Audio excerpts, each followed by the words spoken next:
Hello बच्चों, ये जो कल 20 तारीख को जवाहर नवोदय का पेपर हुआ था, इसके केवल मैं आंसर पर टिक मार रही हूँ। पहले का आंसर सी है, क्योंकि इसमें 3 और 2 डंडियाँ हैं। जो दूसरा है, दूसरे को देखिए, ऊपर एरो और बिंदी है लगी हुई नीचे से, तो दूसरे का जो आंसर है वो है हमारा डी।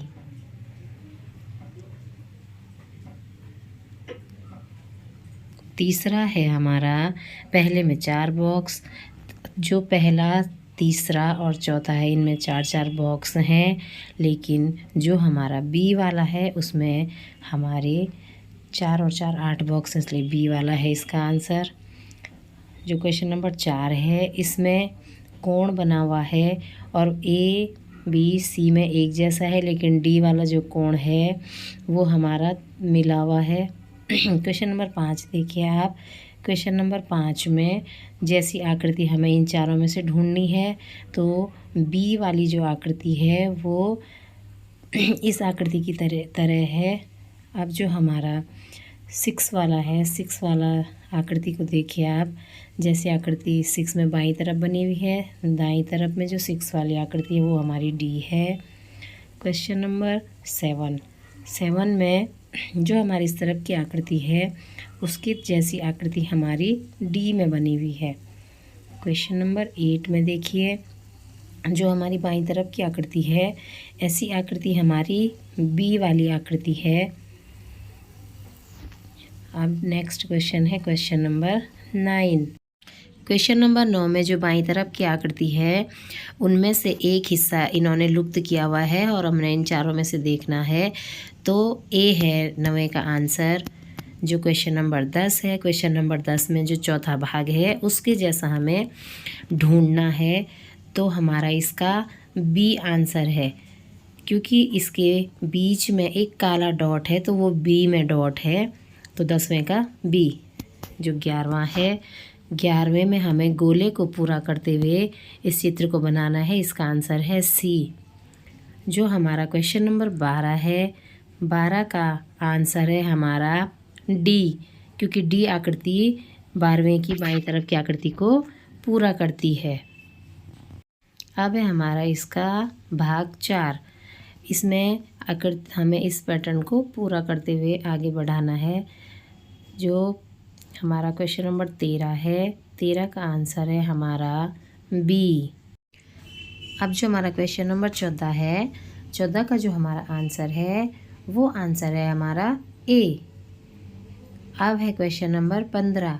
पहले में एक तीर और एक डंडी नीचे को, दूसरे में 2 तीर, फिर डंडी, फिर तीसरे में 3 तीर, आगे को, पीछे को, आगे को, फिर पीछे को, तो इसका आंसर हो गया हमारा बी। क्वेश्चन नंबर 16 है, 16 में पहले में 1 है, दूसरे में 2 है, तीसरे में 3 है, तो 4, तो आंसर हो गया इसका बी। अब है 5वां।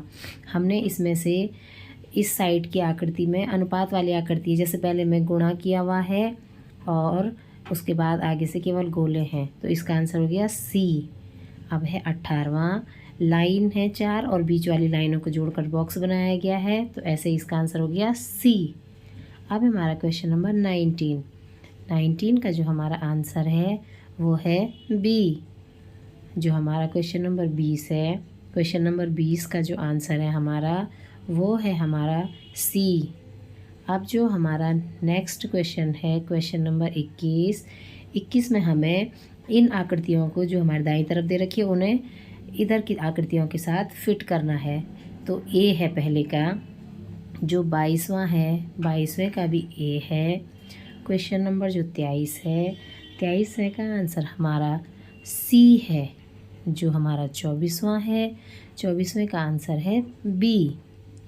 अब जो हमारा क्वेश्चन नंबर 25 है, क्वेश्चन नंबर 25 का हमारा आंसर है, 25वें में हमने इधर की आकृतियों को मिलाते हुए इधर की आकृतियों से मिला देना है इसको। ए आंसर है, प्रतिबिंब वाला है ये हमारा दर्पण। 26वें का है हमारा ए। अब है जो क्वेश्चन नंबर 27, 27वें का जो प्रतिबिंब बनेगा वो है सी। क्वेश्चन नंबर 28 है, इसकी मिरर इमेज मतलब कि दर्पण प्रतिबिंब, तो दर्पण प्रतिबिंब इसका है ए। अब जो क्वेश्चन नंबर 28 है, क्वेश्चन नंबर 28 में हमें फोल्ड किया हुआ है इनको, और फोल्ड के अनुसार जब हम इसे खोलेंगे तो कैसी आकृति बनेगी। तो जो हमारा पहला है 29वां है, उसका आंसर हो जाएगा हमारा ए। जो हमारा क्वेश्चन नंबर 30 है, क्वेश्चन नंबर 30 का आंसर है हमारा बी। क्वेश्चन नंबर 31 है, क्वेश्चन नंबर जो 31 है हमारा, 31 का हमारा आंसर हो जाएगा ए। जब ये खुलेगा तो वो ए जैसा दिखेगा। जो हमारा 32वां क्वेश्चन है, 32वें का आंसर हो जाएगा हमारा, जब ये दो गोले ऐसे में खुलेंगे तो ये हो जाएगा हमारा सी।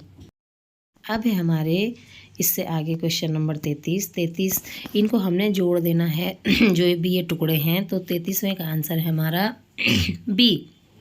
अब जो क्वेश्चन नंबर 34 है, 34वें में ए और डी एक जैसे लग रहे हैं, लेकिन जो ऊपर जो बाईं तरफ का चित्र है उसमें गैप ज़्यादा है, इसीलिए इसका जो आंसर हो जाएगा वो हो जाएगा हमारा ए।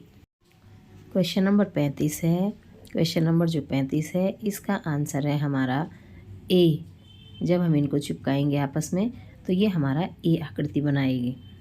क्वेश्चन नंबर 36 है हमारा, क्वेश्चन नंबर 36 का आंसर है सी। अब है क्वेश्चन नंबर 37वां जो क्वेश्चन है, 37वें क्वेश्चन में हमने इन आकृतियों में प्रश्न जैसी आकृति ढूंढनी है। तो पहली 37वें का आंसर है ए आकृति में पहली आकृति छुपी हुई है। 38वां है, 38वें का आंसर, इसका आंसर है सी।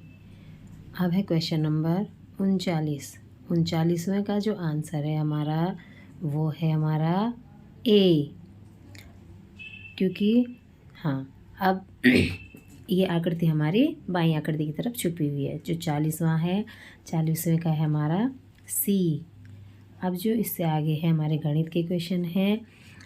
पहला एक चार्ट दिया गया है, इसमें मैच बताए हुए हैं। ऑस्ट्रेलिया ने 32 रन बनाए हैं, नहीं ऑस्ट्रेलिया ने 32 मैच खेले हैं और पाकिस्तान ने 24। तो हमने इन दोनों के किसने कितने मैच खेले हैं ज़्यादा, पाकिस्तान की टीम से कितने खेले हैं, तो 32 में से हमने 24 को घटाना है, तो ये आता है हमारा 8।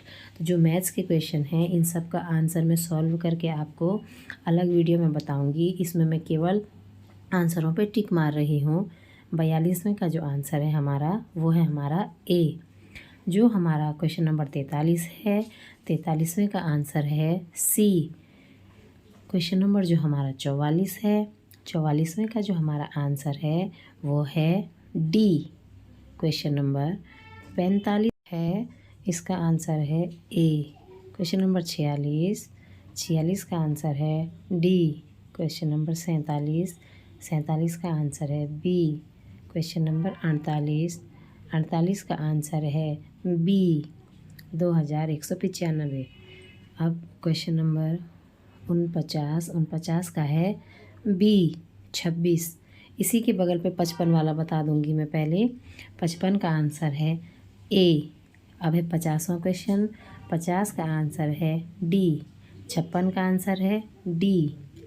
क्वेश्चन 51 है, 51 का जो आंसर है वो 2 कंडीशनों में है। इसका आंसर ए भी हो सकता है और डी भी हो सकता है, इसके दोनों ही आंसर आ रहे हैं। अब जो हमारा क्वेश्चन नंबर 52 है, 52 का आंसर है सी। क्वेश्चन नंबर 57 है, 57 का आंसर है ए। क्वेश्चन नंबर 58 का आंसर है सी। 52 का आंसर है सी। 53 जो क्वेश्चन है, क्वेश्चन नंबर 53 का आंसर है सी। क्वेश्चन नंबर 59 का आंसर है सी। क्वेश्चन नंबर 54 है, 54 का आंसर है डी। और क्वेश्चन नंबर 60 है, 60 का आंसर है बी।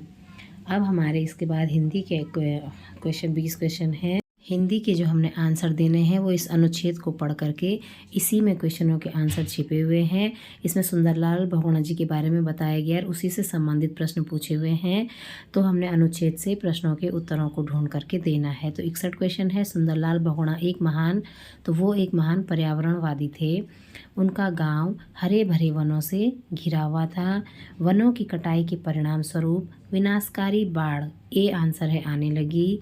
64 का है, सुंदरलाल बहुगुणा व्यक्तिवाचक संज्ञा है। 65 का है, अमूल्य। अब है अनुच्छेद 2। हमने अनुच्छेद 2 को भी पढ़ना है और अनुच्छेद 2 को पढ़ने के बाद हमने इसके आंसर देने हैं। इसमें एक विनम्रता के बारे में बताया गया है कि विनम्रता एक महान सद्गुण है और विनम्र, कोमल और सुशील होना, इसी पर अनुच्छेद पर आधारित अब हमने प्रश्नों के उत्तर देने हैं। तो 66वां है, विनम्रता एक महान, तो इसका है ए, गुण है। 67वां क्वेश्चन है, विनम्रता का अभिप्राय है बी, सविनय होना। 68 है, विनम्र व्यक्ति दूसरों के अनुभव, ऑप्शन ए है इसका आंसर। घमंडी किसका पर्यायवाची है?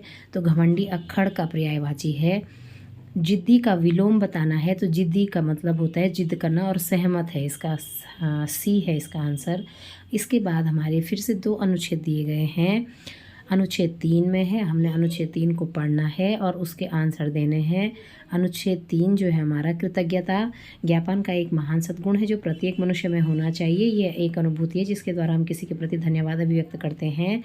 हम अनेक रूपों में अपनी कृतज्ञता ज्ञापित कर सकते हैं। अपने विचारों, शब्दों और कार्यों में कृतज्ञ होना है। तो जो कृतज्ञता से संबंधित है उसका उसी आधारित पर हमने इसका आंसर देना है। धन्यवाद का अर्थ है कि हम कृतज्ञ हैं। 71 का है डी। 72 का है बी, महान सद्गुण क्या है? कृतज्ञता प्रदर्शन करना। 73 है, 73 का आंसर है सी, विचारों। क्वेश्चन नंबर जो 74 है हमारा, क्वेश्चन नंबर 74 है, सहायक शब्द है, तो सहायक शब्द है डी, विशेषण। क्वेश्चन नंबर 75 है, सद्गुण का अर्थ होता है, तो इसका है ए, गुण। अब हमारे 5 क्वेश्चन दूसरे अनुच्छेद पे आधारित हैं। जो लास्ट अनुच्छेद है हमारा अनुच्छेद 4, वैज्ञानिक और चिकित्सक हमारे शरीर के विभिन्न तंत्रों और अंगों पर टीवी के खतरनाक प्रभावों के बारे में हमें चेतावनी देते हैं। प्रत्येक व्यक्ति प्रतिदिन औसतन 3 से 4 घंटे टीवी देखता है, जिससे हमारी दृष्टि कमजोर होती है। बच्चों पर सबसे अधिक प्रभाव पड़ता है क्योंकि वे निकट से टीवी देखते हैं, जो अधिक हानिकारक है। इसी टीवी के नुकसान के बारे में बताया गया है इन्होंने। तो हमें इससे संबंधित अब इन प्रश्नों के उत्तर देने हैं जो कि हमारे अनुच्छेद में ही छिपे हुए हैं। 76 है, लंबे समय तक लगातार टीवी देखने से हमारा मानसिक स्वास्थ्य प्रभावित होता है। 77 है, आतंक और हिंसा के दृश्यों से मनोवैज्ञानिक समस्याएं हैं। मनोवैज्ञानिक समस्याओं का है ए, मानस। 78 है, 78 का है कि जो बच्चे हैं टीवी वो बहुत निकट से देखते हैं, इसका आंसर है सी। 79 का है, ढीली का समान आर्थी मतलब धीरे, सी। और 80 है, 80 का आंसर है हमारा, हानिकारक शब्द का विलोम है उपयोगी। तो हमारे ये 80 क्वेश्चन इसमें दिए गए थे। गणित के सभी प्रश्नों के उत्तर मैं आपको नेक्स्ट वीडियो में हल करके बताऊंगी। आप सभी का बहुत बहुत धन्यवाद।